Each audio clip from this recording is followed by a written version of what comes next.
جوانو سنو، اللہ ساری دنیا میں بسنے والوں، چاہے اللہ کو مانتے ہو چاہے نہیں مانتے ہو، سنو کیا؟ بذکر اللہ تطمئن القلوب، اللہ کو یاد کرو گے تو دلوں میں ٹھنڈک آئے گی، ورنہ ایسے سلگتے رہو گے، سسکتے رہو گے، تڑپتے رہو گے۔ اللہ کو پاؤ گے تو سب کچھ پاؤ گے، اللہ کو کھو دیا تو سب کچھ کھو دیا، اللہ ملا تو سب کچھ ملا، اللہ نہ ملا تو کچھ نہ ملا۔ زندگی کے بننے اور بگڑنے کا تعلق باہر سے نہیں اندر سے ہے، اندر دل دریا سمندروں ڈوگے کون دلاں دیاں جانے ہو، وچے بیڑے وچے جھیڑے وچے ونج مہانے ہو، اور ہمارا رب کہتا ہے وفی انفسکم افلا تبصرون، ارے اندر دیکھ، اندر دیکھ، باہر نہ دیکھ، اندر دیکھ، اندر جھانک، تو سب کچھ تیرے اندر پڑا ہے، باہر نہیں ہے، اندر ہے۔ ادھر اللہ کو بسا، پھر سولیوں پہ چڑھ کے مسکرائے گا، پیٹ پہ پتھر باندھ کے تم ہنسو گے، کانٹوں کی سیج پر تمہیں نیند آئے گی، آگ کے انگاروں پر تم پھولوں کے مزے محسوس کرو گے، سوکھی روٹی میں تمہیں اللہ تعالیٰ پراٹھے کے مزے نصیب فرمائے گا۔ اللہ کو تو پاؤ، اللہ کو تو پاؤ۔ یہی تو حسین نے کربلا میں کر کے دکھایا کہ ایک طرف اللہ مل رہا تھا تو اس کے لیے سر کٹنا ہے تیار، بچے ذبح ہوں گے تیار، خاندان اجڑ جائے گا تیار، کہ اللہ مل رہا ہے، اللہ ملا تو سستا سودا۔ جب اسماعیل علیہ السلام سے کہا نا ابراہیم علیہ السلام نے کہ بیٹا تیرے ذبح ہونے کا حکم ہو چکا ہے، کیا کہتے ہو؟ تو انہوں نے کہا جلدی کرو، یا ابا تفعل، یا ابا تفعل، ابا جلدی کرو۔ تو ابراہیم سمجھے کہ شاید یہ پتہ نہیں چلا اس کا، کہ بیٹا تمہیں خبر ہے میں کیا کہہ رہا ہوں؟ ہاں خبر ہے، بڑا اچھا سودا ہے، آپ کے بدلے میں اللہ مل جائے گا، اللہ آپ سے زیادہ بہتر ہے، دنیا کے بدلے میں جنت ملے گی، جنت دنیا سے بہتر ہے۔ پھر معصوم بچوں کو خیال، ہاں میری ماں کو ضرور تکلیف ہوگی، تو اپنا کرتا اتارا اور اپنے باپ کو دیا کہ یہ کرتا آپ نے میری اماں کو دینا ہے، جب مجھے کبھی یاد کرے گی تو میرا کرتا دیکھ لیا کرے گی، تسلی ہو جائے گی، اور آپ نے اپنے کرتے میں مجھے کفن دے کے ادھر ہی دفن کر دینا ہے، ادھر نہیں لے جانا وہ مکے کی طرف کہ میری ماں کو وہاں تکلیف ہوگی، میرا کٹا سر دیکھ کر بغیر سر کے پورا دھڑ وہ اس کو تکلیف ہوگی۔ ایسا اطمینان سے چکے، اور ذبح ہونے والا بھی ایسی باتیں کرتا ہے، بابا میرے ہاتھ بھی باندھ دے، میرے پاؤں بھی باندھ دے، کہ ممکن ہے جب تو چھری چلائے اور میرا ہاتھ پاؤں ہلے تو تجھے لگ کے تمہیں تکلیف نہ ہو جائے۔ پیسے میں چین ہوتا، زندگی میں چین ہوتا نہیں، اللہ کو پانے میں چین ہے، اور ادھر وہ بھی اللہ کو ڈھونڈ رہا ہے۔ ارے میرے بھائیو، 60 برس کی دعا کے بعد بیٹا ملا، 60 برس دعا مانگی، اولاد دے دے، اولاد دے دے، اولاد، 60 سال کے بعد اولاد،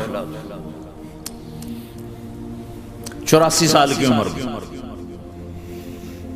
80 سے 84 برس کی عمر میں کے درمیان بچہ ہوا ہے۔ جب وہ 5 سے 10 سال کا ہوا ہے اور ابراہیم 90 کراس کر گئے، 90 کا بیریئر کراس کر گئے، جب مرغی کو ذبح کرتے بھی ہاتھ کانپے، 90 برس 92 سال کا بڈھا تو مرغی نہیں ذبح کر سکتا، تو اس کو کہا جا رہا بچہ ذبح کر۔ مینا کے پہاڑ سخت تاریک ہے، ہوائیں تھم چکی ہیں، سورج مدہوش ہو رہا ہے، آسمان کے فرشتے ٹکٹکی باندھ رہے ہیں اور ان کے سانس اٹک رہے ہیں کہ یہ کیا ہو رہا ہے، کیا یہ بوڑھا کر جائے گا، کیا یہ اپنے بچے پر چھری چلا جائے گا؟ باندھ رہے ہیں ہاتھ اور پاؤں، اور پھر بچے نے کہا تھا مجھے الٹا لٹانا، سیدھا نہ لٹانا، کہیں تیری نظر پڑے میرے چہرے پر اور پھر تو رک جائے، نہیں نہیں نہیں، سیدھا الٹا۔ تلہ للجبین، اسماعیل کی وصیت کو قرآن نے بیان کیا، ماتھا ہے ان کے گھٹنے کو ان کی کمر پہ رکھا اور ایسے سر کے بال پکڑے، ایک ہاتھ میں چھری ایک ہاتھ میں سر کے بال، اور یوں آسمان کو دیکھا، یوں تھوڑا سا اوپر اٹھایا نا تاکہ نیچے سے چھری چلائے.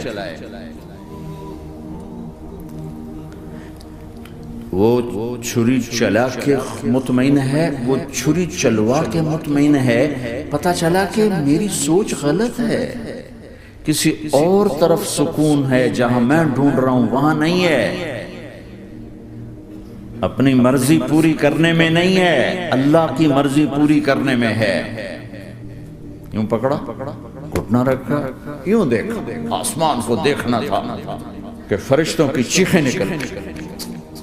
کہا اے اللہ، کاش وہ مینا کے پہاڑ ہوتے جہاں یہ قصہ ہوا، تو حاجیوں کی وجہ سے انہیں توڑنا پڑا. اے اللہ، کیا تو مجھ سے ناراض ہو گیا ہے؟ تو یہ سمجھتا ہے کہ اسماعیل کی محبت میرے دل تجھ سے زیادہ ہو؟ نہیں، میرے اندر تو ہی تو ہے، تیرے سوا کوئی نہیں ہے. اور اگر کوئی میرا تو نے امتحان لینا ہے، میں حاضر. ایک اسماعیل کیا لاکھوں قربان ہو سکتے. چھری چلا. اگر میرا رب صرف دیکھ ہی رہا تھا کہ خلیل کہاں تک جاتا ہے. یاری نبھتی ہے کہ درمیان میں ٹوٹتی ہے. ارے تم سے بچوں پہ چھریاں نہیں چلوا رہا، تم سے کہہ رہا غلط کام چھوڑ دو. وہ تمہاری ہلاکت اور بربادی کا ذریعہ ہیں. یا موت سے ٹکر لے کے دکھا دو، یا قبر کے گڑھے میں جانے سے انکار کر دو، یا موت کے بعد کھڑے ہونے سے انکار کر دو، یا میرے رب کی جہنم کو پانی سے بجھا دو، میرے اللہ کی جنت کو آگ لگا دو، اور کہہ دو کوئی اللہ نہیں، کوئی حساب کتاب نہیں، جاؤ جو مرضی کرو. ادھر سب کچھ مانتے ہو، ادھر اسی سے بغاوت کرتے ہو. یہ کیا اسلام ہے؟ یہ کیا زندگی ہے؟ اے اللہ، ناراض ہو گیا ہے کہ میرے دل میں اسماعیل تجھ سے زیادہ نہیں. میرے رب ادھر تو ہی تو ہے، تیرے سوا کوئی نہیں ہے، تو ہی ہے. اور اگر ناراض نہیں کوئی میرا پیپر لے رہا ہے تو میں حاضر ہوں. یہ لے. اللہ اکبر. جو چھری چلائی، ساتوں آسمان کے فرشتوں کی چیخیں نکل. 2 دفعہ آسمان کے فرشتے روئے ہیں، 2 دفعہ ساتوں آسمان کے فرشتے. ایک یہاں ابراہیم و اسماعیل کے اس قصے پر، اور پھر 4000 سال کے بعد جب میرے نبی کو طائف میں پتھر پڑے.